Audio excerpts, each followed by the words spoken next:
فنبذناه بالعراء وهو سقيم وأنبتنا عليه شجرة من يقطين وأرسلناه إلى 100,000 أو يزيدون فآمنوا فمتعناهم إلى حين فاستفتهموا ألربك البنات ولهم البنون أم خلقنا الملائكة إناثا وهم شاهدون ألا إنهم من إفكهم ليقولون ولد الله وإنهم لكاذبون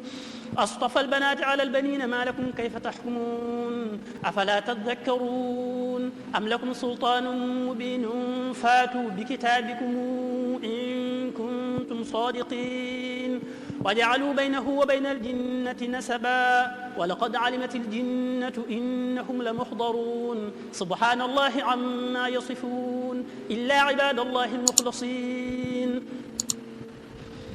فإنكم وما تعبدون ما أنتم عليه بفاتنين إلا من هو صال الجحيم وما منا إلا له مقام معلوم وإنا لنحن الصافون وإنا لنحن المسبحون وإن كانوا ليقولون لو أن عندنا ذكرا من الأولين لكنا عباد الله المخلصين فكفروا به فسوف يعلمون ولقد سبقت كلمتنا لعبادنا المرسلين إنهم لهم المنصورون وإن جندنا لهم الغالبون فتول عنهم حتى حين وأبصرهم فسوف يبصرون أفبعذابنا يستعجلون فإذا نزلت بساحتهم فساء صباح المنذرين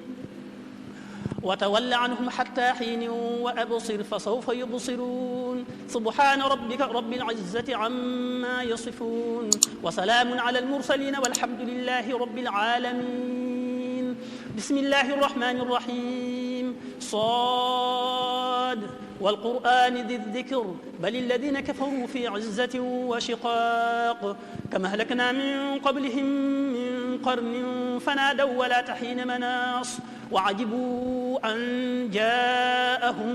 منذر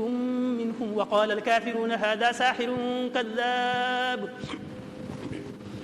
أجعل الآلهة إلها واحدا إن هذا لشيء عجاب وانطلق الملأ منهم أن امشوا واصبروا على آلهتكم إن هذا لشيء يراد ما سمعنا بهذا في الملة الآخرة إن هذا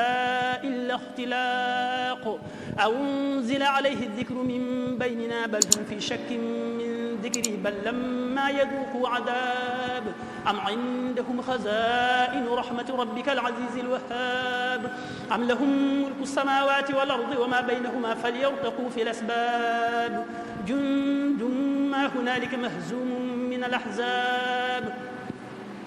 كذبت قبلهم قوم نوح وعاد وفرعون ذو الأوتاد وثمود وقوم لوط وأصحاب الأيكة أولئك الأحزاب إن كل إلا كذب الرسل فحق عقاب وما ينظر هؤلاء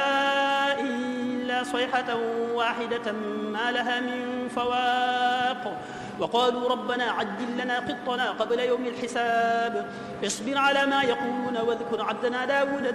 ذا الأيد إنه